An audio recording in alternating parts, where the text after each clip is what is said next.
दर्यापूर तालुक्यातील मौजा नाचोना येथील शेतकरी सुरेश दामोदर काकड यांचे शेत गट क्रमांक 153 असून या शेताकडे जाण्यासाठी दर्यापूर तहसीलदार यांनी 15 नोव्हेंबर 2022 रोजी आदेश पारित केले होते।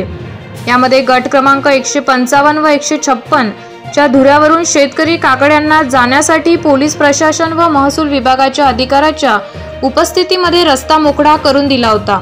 मात्र काही दिवसानंतर संबंधित विरुद्ध शेतकरी यांनी तहसीलदार यांच्या आदेशाचे उल्लंघन करत शेतकरी सुरेश काकड, विलास काकड व दिलीप काकड यांच्या शेतामध्ये जाण्यासाठी असलेला रस्ता हा जेसीबीच्या माध्यमातून लांग टाकून बंद केला आहे। त्यामुळे शेतकरी काकड यांनी आता या संदर्भात विभागीय आयुक्त जिल्हाधिकारी यांना लेखी स्वरूपात तक्रार दाखल केली आहे। पेरणीचे दिवस तोंडावर आले असून शेतामध्ये जाण्यासाठी रस्ता नसल्याने शेतकरी सुरेश काकड व अन्य इतर शेतकऱ्यांना मोठ्या अडचणीचा सामना करावा लागत आहे।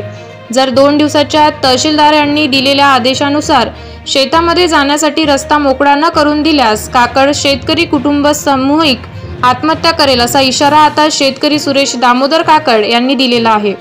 त्यामुळे आता यावर तहसीलदार या शेतकऱ्याचा रस्ता मोकळा करून देणार का व ज्या शेतकऱ्यांनी तहसीलदाराच्या आदेशाचे उल्लंघन केले आहे त्यावर दंडात्मक कारवाई होणार आहे का हे पाहणे योग्य ठरणार आहे। मी नाचोना येथील सुरेश दामोदर काकड मी नाचोना येथील कास्तकार आहे आणि माझा गट नंबर 153 समोर आहे आणि ह्या 54 मधून आणि 55 मधून आम्हाला रस्ता दिलेला आहे। हा मनीष गणोरकर यांनी आमचा अडथळा केला, रस्ता बंद केलेला आहे। आता आम्ही पेरण्याची वेळ आलेली आहे आणि आम्ही पेरणी कशी करावं काय करावं विचार पडलेला आहे आणि 16 जणांचं कुटुंब आहे आमचं हे। त्यापैकी 12 जण आता आत्महत्या करणार आहोत आणि तहसील कोर्टाचा हा अपमान झालेला आहे, महान अपमान झालेला आहे आणि तहसील कोर्ट आम्हाला ऑर्डर दिली आहे, ताबा दिला, पोलीस बंदोबस्तात हे काम केलं आहे पूर्ण। इथं पोलीस होते, श्री मनीष गणोरकर होते, सिंधुबाई प्रतिभाबाई मुमाळे ह्या होत्या, यांच्या समोर ताबा दिलेला, खुना केलेल्या, आखणी केली आहे, तरी यांनी मज्जाव केलेला आहे। हा मज्जाव आता कोण फेटाळणार हे मी वाट पाहतो। तर कमिशनर साहेबांना सांगितलेलं आहे, कलेक्टर साहेबांना सांगितलं, बळवंतराव वानखडे यांनाही सांगितलेलं आहे आणि आपले जे लाडके तहसीलदार आहेत यांची भेट घेतलेली आहे। आता हे काय काय माहीत पडते, याचा आमचा निर्णय पक्का आहे।